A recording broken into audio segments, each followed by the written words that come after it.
Welcome to this episode of Autofocus World, and we are at the L.A Auto Show, and I'm telling you guys, it's way different because we're focusing on electrification and the mindset that comes with it. Now remember, electrification goes way beyond just cars, and Hyundai is driving that point home in spades. As you can see over my shoulder, this is the Hyundai Home, totally electrified, and all the accoutrements that come with it. Guys, this is going to be an amazing show. We hope you can stay with it. Here we go.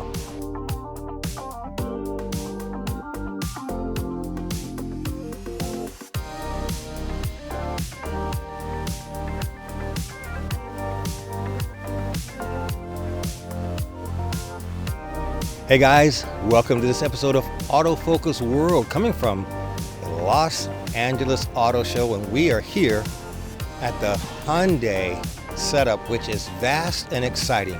And I've got the three of us. We're going to break down what's going to happen. Woody, Randy, we're going to break down on the mindset of electrification. It's a lot bigger than just electrified cars. It's a lot bigger, and Randy's going to tell us what's going to happen. Electrification is amazing. We're sitting here in front of the Hyundai Home. Yep. We've got the track over here, and it's just total excitement. That's right. But when we think about the mindset, it's a lot bigger than just EVs. Yeah, absolutely. I mean, one of the things that we're focused on right now is building the awareness around electric vehicles. Obviously, because of federal regulatory requirements, we're going to have to build that awareness a lot sooner than we anticipated. And so that's something that we're focused on right now. As you mentioned earlier, we're surrounded by Hyundai Home. We're surrounded by our EVs here at the L.A Auto Show. And one of the things that we're going to do, it's incumbent upon us as a manufacturer to help educate the public on the benefits of driving an electric vehicle. Now, one of the things that our dealer network is doing to help the cause is that 70% of our dealers right now are under construction. As a part of that, they're helping us build that EV infrastructure at their dealerships alone. So in other words, they've got to have EV level 3 chargers as part of their facility requirement. We're investing that as well. In fact, we've set aside $1 billion to help dealers make that investment in their local communities. So when they do build those facilities, they add those chargers at their locations, specific locations. In addition, they've got now or will have what I call a showroom kit that will help educate consumers when they come in and they trip over, say, an Ioniq 5 or the all-new Ioniq 6, which we're launching here at the L.A. Auto Show. Great design, great technology. The car was actually designed from the inside out versus the outside in, which is how traditional cars are designed these days. But by doing that, they really maximize the user experience, and they also maximize the interior footage. All of those have to do with the mindset, making it easy, but you also have the dealers having a stake in the game. Absolutely, yeah. Our dealers are heavily invested, and so are we. I mean, obviously, we broke ground on a new EV plant in Savannah, Georgia this past month.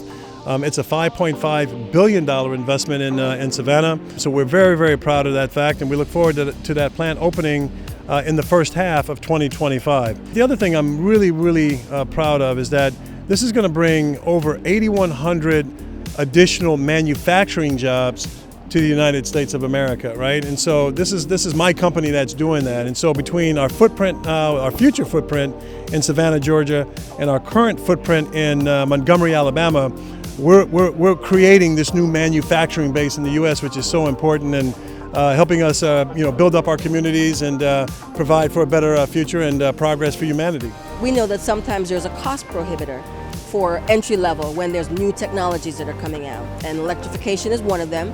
And some of the vehicles now, of course, the price points have come to a place where it's more affordable. But as we look beyond the cars themselves and the bigger picture of electrification, like the home and such, how are you thinking in the future? Are you going to be able to address that so it's more accessible to more people?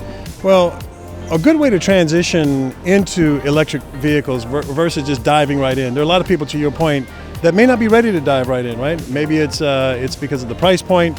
Maybe they're just a little, concerned. It's kind of new, But a good way to stair-step into that is to get into a plug-in hybrid. So it reduces or basically eliminates, range anxiety, but at the same time, you're still reducing that carbon footprint, in the U.S. and doing something healthy for the planet. And so that's a good way to stair step into EV versus just diving right in. And so if you have a little bit of a trepidation, I would say, you might want to consider a PHEV because you're going to save on gas. What that does is it reduces our dependency on oil, right, and foreign oil, which I think is really, really important in terms of our safety, here in the U.S. And so that's a really, really good way to get into electrification without diving in head first.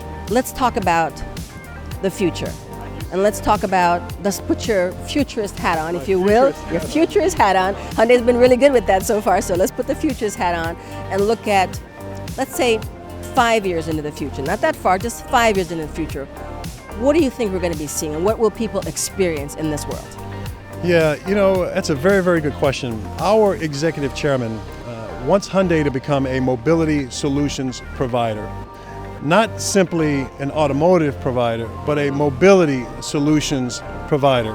And so right now we're dabbling in autonomous vehicles, taxis, which today, you might think is very, very far-fetched. But if you ever watch the early Jetsons, for some of you that remember the Jetsons, right? You look at some of those things. A lot of those things have come to fruition. The microwave oven, and be able to, pop in a box, and all of a sudden, it turns into a meal, And so 50 years ago, that was unheard of, but now it's just common, right? And so we're trying to anticipate what's coming around the corner. And so we're dabbling in mobility, we're dabbling obviously in electrification, we're dabbling in connected vehicles and making sure that when the cars are on the road, that consumers have this great experience in terms of connectivity, right? And so that they still stay connected to their office, their social network, their families.